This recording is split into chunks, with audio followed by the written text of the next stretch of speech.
Welcome to Lesson 3 in Accounting, and today we cover Chapter 5.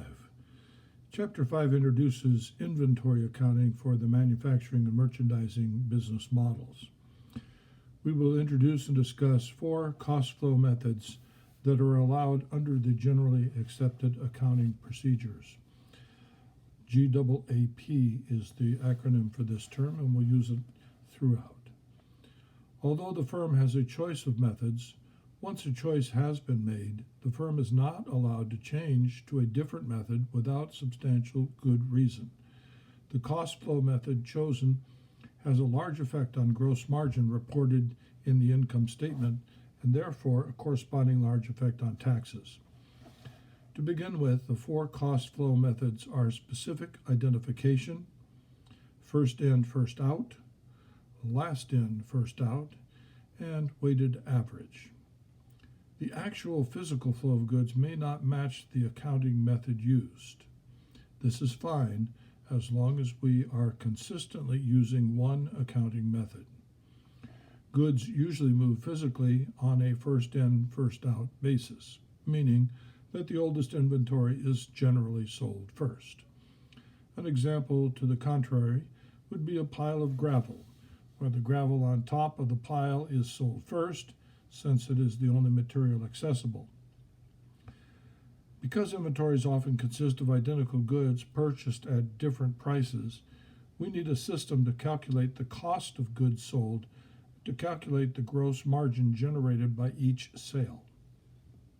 We find that the last purchase of inventory usually costs more than that purchased earlier.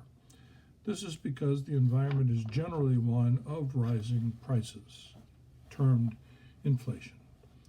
The opposite would be a deflationary environment characterized by generally falling prices. Under the more common inflationary scenario, FIFO will show a lower cost of goods sold than a LIFO system. This is because we are counting the older, cheaper products first and the newer, prior priced goods after the earlier units have been used up. This has the effect of increasing reported income, which in turn triggers higher current taxes. Last in, first out, LIFO, has the effect of reducing income and therefore taxes in the current accounting period. Note that taxes are not actually reduced, but just delayed. Still, the temporary tax savings can be quite large and works just like a free loan of funds that can be used for working capital until the taxes become due in a later period. To really understand the differences, answer the Check Yourself problem 5.2 found on page 256 in the yellow and green highlighted box. This initial exercise will clarify a number of things. We generally contrast LIFO and FIFO methods since they show the greatest differences.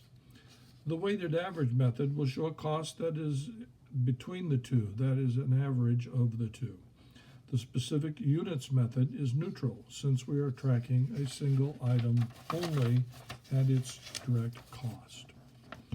Note that using LIFO or weighted average methods can cause timing problems that are partially overcome by using a perpetual inventory system as opposed to a periodic inventory system. This is an advanced discussion that is beyond the scope of this course. Final inventories are reported at either historical cost or actual market value, whichever is lower.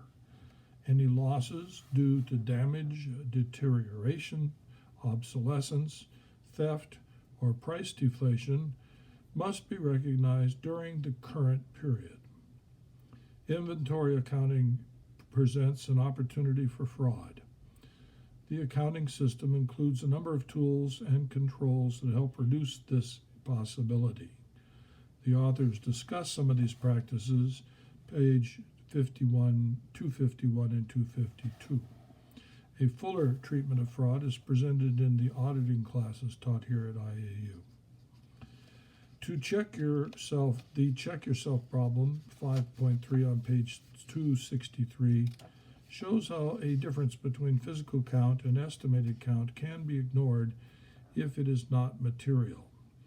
Material, as you may recall, means significantly large so as to take account of. We close with a discussion of the effects of gross margins and inventory turnover rates on profits. The analysis can be very useful in measuring the relative stability and efficiency of different firms in the same industry. The discussion questions are a little longer, but there are only 2 sets, so the homework is about the same as it would be if we had covered 2 chapters. The remaining lessons will cover sometimes 2, sometimes 1 chapter for reading and for problem solving. Pay close attention to the lesson 3 outline.